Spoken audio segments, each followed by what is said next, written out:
പഴം പഴുത്തില്ല ഗുണ്ടകൾക്ക് ദഹിച്ചില്ല കഴിഞ്ഞാടി. തിരുവനന്തപുരം മണ്ണന്തലയിലാണ് സംഭവം. ഗുണ്ടാ സംഘത്തിന്റെ ആക്രമണം. പഴം പഴുത്തില്ലെന്നാരോപിച്ച് കടക്കാരെ വെട്ടിപ്പരിക്കേൽപ്പിച്ചു ശേഷം സംഘം വാഹനം അടിച്ച് തകർത്തു. വീടുകളിലേക്ക് പടക്കമെറിഞ്ഞു. നിരവധി ക്രിമിനൽ കേസുകൾ പ്രതിയായ ശരത്തും സംഘവുമാണ് ആക്രമണത്തിന് പിന്നിൽ. ഇയാൾക്കായി അന്വേഷണം തുടങ്ങിയിട്ടുണ്ട്.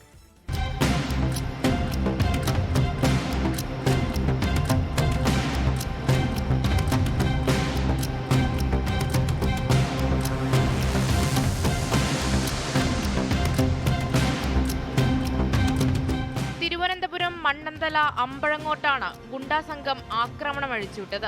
പ്രദേശത്തെ കടയിൽ നിന്ന് പഴം കഴിച്ചതിനു ശേഷം പഴുത്തില്ലെന്നാരോപിച്ച് കടക്കാരനെ വാളുകൊണ്ട് വെട്ടിപ്പരിക്കേൽപ്പിക്കുകയായിരുന്നു. കടക്കാരൻ പൊന്നയ്യനെ പരിക്കുകളോടെ ആശുപത്രിയിൽ പ്രവേശിപ്പിച്ചു.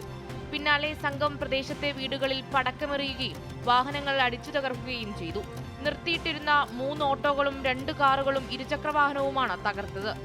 നിരവധി ക്രിമിനൽ കേസുകളിൽ പ്രതിയായ ശരത്തും സംഘവുമാണ് ആക്രമണത്തിന് പിന്നിൽ. പ്രദേശവാസിയായ രാജേഷ് സംഘത്തോട് വാഹനത്തിൽ പതിയെ പോകാൻ ആവശ്യപ്പെട്ടിരുന്നു. ഇതിലുള്ള പ്രകോപനമാണ് ആക്രമണത്തിന് പിന്നിലെന്നാണ് നിഗമനം. നേരത്തെ ബോംബ് നിർമ്മാണത്തിനിടെ പരിക്കേറ്റയാളുകൂടിയാണ് മുഖ്യപ്രതിയായ ശരത്. പ്രായപൂർത്തിയാകാത്തവർ ഉൾപ്പെടെ സംഘത്തിലെ 4 പേരെ പോലീസ് പിടികൂടി. ബാക്കിയുള്ളവർക്കായി അന്വേഷണം പുരോഗമിക്കുകയാണ്. 24 തിരുവനന്തപുരം. ലോകത്തെവിടെയായാലും ഏത് സമയത്തും 24 വാർത്തകളും ഓഗ്മെന്റഡ് റിയാലിറ്റി പാക്കേജുകളും എക്സ്പ്ലെയിനറുകളും വിശദമായി കാണാൻ ഞങ്ങളുടെ യൂട്യൂബ് ചാനൽ നിങ്ങൾക്ക് സബ്സ്ക്രൈബ് ചെയ്യാം.